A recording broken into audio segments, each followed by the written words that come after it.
forced me to flee the city, enemies I had, by one means or another, managed to outlast. Judo at the Kodokan had been my only indulgence of anything like a routine, a pattern that could be used to fix me in time and place. Going back to it might have been my way of reassuring myself that my enemies really were all dead, or it could have been a way of saying, come out, wherever you are. Randori, or free training, was held in the Dai Dojo, a modern two-storied space of 4 connected competition zones open to bleachers ringing the area a floor above.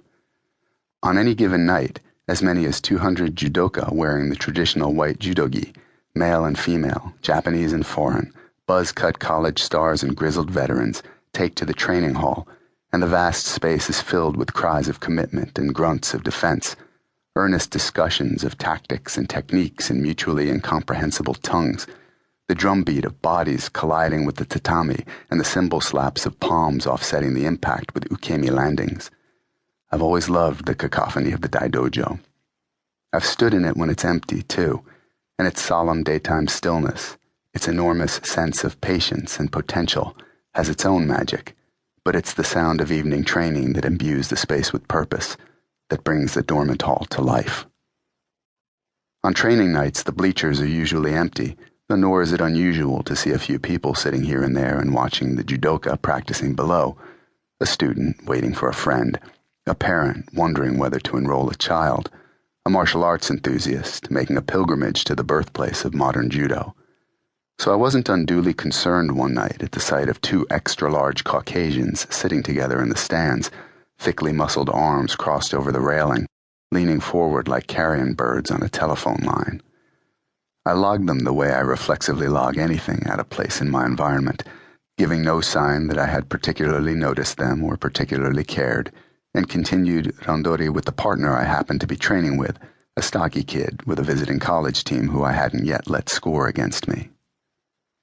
My play had reached a level at which, for the most part, I was able to anticipate an opponent's attack in the instant before he launched it, subtly adjust my position accordingly, and frustrate his plan without his knowing exactly why he'd been unable to execute.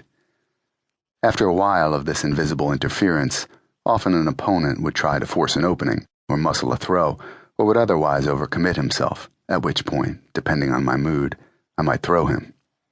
Other times I was content merely to flow from counter to counter, preventing battles rather than fighting them, a different approach than had characterized my younger days at the Kodokan, when my style had more to do with aggression and bravado than it did with elegance and efficiency. As the offspring of a Japanese father and Caucasian-American mother, I once wore a heavy chip on my shoulder. My appearance was always Japanese enough, but appearances have almost nothing to do with prejudice in Japan. In fact, the society's worst animus is reserved for ethnic Koreans and burakumin, descendants of leather workers, and those others guilty of hiding their impurities behind seemingly Japanese faces. Of course, my formative years are long behind me now. These days, with my dark hair increasingly shot through with gray, I no longer pine for a country that might welcome me as its own. It took time, but I've learned not to engage in those conflicts I've always lost before. From their size, close-cropped hair, and Oakley wraparound shades, favored these days by special forces and their private sector counterparts, I made the visitors as military, maybe serving, maybe ex. That in itself was unremarkable. The Kodokan is hardly unknown among the American soldiers, Marines, and airmen stationed in Japan. Plenty of them come to visit, and even to train. Still, I prefer to assume the worst, especially when the assumption costs me little. I let the college kid throw me with Tayatoshi, the throw he'd been trying for all night and obviously his money move.